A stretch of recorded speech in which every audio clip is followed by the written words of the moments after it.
मैंने स्वयं दतिया में एयरपोर्ट की स्थापना की थी। दतिया को मैंने पिछले 25 वर्षों में कई ट्रेनें दी, सड़कों का अंबार दिया है और वैसे ही भारतीय जनता पार्टी की सरकार मुख्यमंत्री जी के नेतृत्व में दतिया का विकास सुनिश्चित करेगी। केंद्रीय मंत्री ज्योतिरादित्य सिंधिया इस बात का दावा कर रहे हैं कि बीते 25 सालों में दतिया जिले का जमकर विकास हुआ। उनके जनप्रतिनिधि रहते हुए दतिया में एयरपोर्ट के विस्तार से लेकर सड़कों का निर्माण और दूसरे विकास कार्य किए गए, लेकिन उसी सिंधिया को बीजेपी ने दतिया के विधानसभा सीट के उपचुनाव से दूर कर दिया है। पार्टी ने दतिया उपचुनाव में ग्वालियर के सांसद भरत सिंह कुशवाहा को चुनाव प्रभारी बनाया है। भरत सिंह कुशवाहा ज्योतिरादित्य सिंधिया के धुर विरोधी माने जाते हैं, तो वो सिंधिया जो दतिया में विकास कार्यों को गिनवाते हुए सुनाई दे रहे हैं, क्या उसी सिंधिया से बीजेपी ने उपचुनाव में दूरी बना ली है? और आखिर क्यों भरत सिंह कुशवाहा को दतिया उपचुनाव का प्रभारी बीजेपी ने बनाया और क्या ये ज्योतिरादित्य सिंधिया के लिए कोई बड़ा संदेश है? इस कहानी को विस्तार से जानिए। नमस्कार, मैं हूं अनुराग श्रीवास्तव और आप देख रहे हैं लोकमत हिंदी। मध्य प्रदेश के दतिया में हो रहे उपचुनाव को लेकर देश भर के अंदर चर्चा हो रही है, लेकिन इस उपचुनाव में ग्वालियर चंबल का सबसे बड़ा चेहरा ज्योतिरादित्य सिंधिया की गैर मौजूदगी भी सबसे बड़ा चर्चा का विषय बन गई।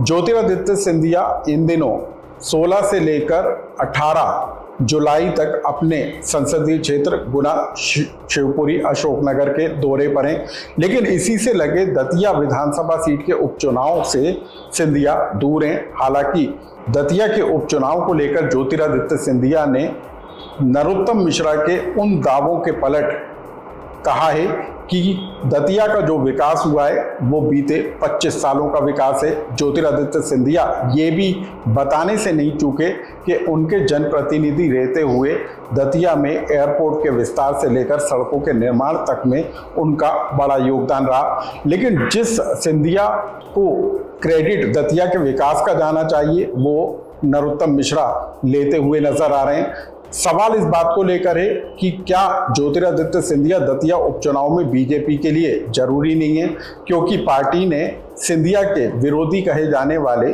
ग्वालियर सांसद भरत सिंह कुशवाहा को दतिया उपचुनाव का प्रभारी बना दिया है। तो सवाल इस बात को लेकर उठ रहा है कि ज्योतिरादित्य सिंधिया क्या अब दतिया उपचुनाव में बीजेपी के लिए प्रचार करते हुए नजर नहीं आने वाले हैं? क्या भरत सिंह कुशवाहा की बिछाई जाने वाली बिसात पर ही दतिया उपचुनाव लड़ती हुई बीजेपी नजर आएगी? अब हम आपको बता दें कि मध्य प्रदेश में साल 2024 में, नवंबर 2024 में ग्वालियर चंबल के इलाके में आने वाले विजयपुर विधानसभा सीट का उपचुनाव हुआ था, जहां पर बीजेपी को करारी शिकस्त का सामना करना पड़ा था। और तब भी सवाल इस बात को लेकर उठा था कि ज्योतिरादित्य सिंधिया विजयपुर विधानसभा सीट के उपचुनाव में प्रचार के लिए क्यों नहीं पहुंचे। तब खुद सिंधिया ने कहा था कि संगठन की तरफ से उन्हें प्रचार के लिए जिम्मेदारी नहीं दी गई। तो अब सवाल इस बात को लेकर है कि क्या विजयपुर के चुनावी रणनीति को बीजेपी दतिया विधानसभा सीट के उपचुनाव में फिर से दोहराने वाली है? क्या ज्योतिरादित्य सिंधिया से दतिया के उपचुनाव में दूरी बनाकर रखी जाएगी और ग्वालियर के सांसद भरत सिंह कुशवाहा की बिछाई जा रही बिसात और रणनीति के तहत क्या दतिया का उपचुनाव लड़ा जाएगा? क्या दतिया के उपचुनाव में अब भरत सिंह कुशवाहा ही बीजेपी के बड़े रणनीतिकार होंगे? अब हम आपको ये भी समझा देते हैं कि आखिर भरत सिंह कुशवाहा को चुनाव प्रभारी बनाए जाने के पीछे बीजेपी की कौन सी बड़ी रणनीति है। दरअसल दतिया विधानसभा सीट पर जो है कुशवाहा समाज बड़ी संख्या में है और बताया यह जा रहा है कि भरत सिंह कुशवाहा को चुनाव प्रभारी बनाए जाने के पीछे बीजेपी की यही बड़ी रणनीति है। अब आप समझ लीजिए कि दतिया विधानसभा सीट पर कैसे जाति समीकरणों को साधने में बीजेपी लगी हुई है।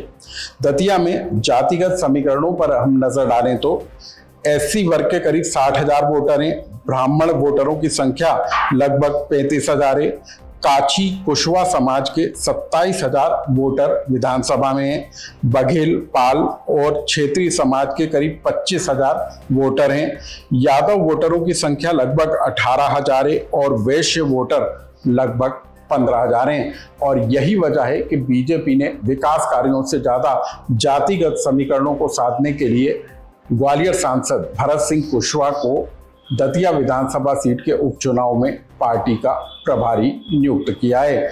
मतलब साफ है कि बीजेपी दतिया उपचुनाव में जातिगत समीकरणों पर ज्यादा फोकस करती हुई नजर आ रही है, ना कि सिंधिया के चेहरे का इस्तेमाल करती हुई। इस खबर से जुड़ा यदि आपका भी कोई सुझाव या कमेंट्स हो तो हमें कमेंट्स बॉक्स में लिखकर जरूर बताएं।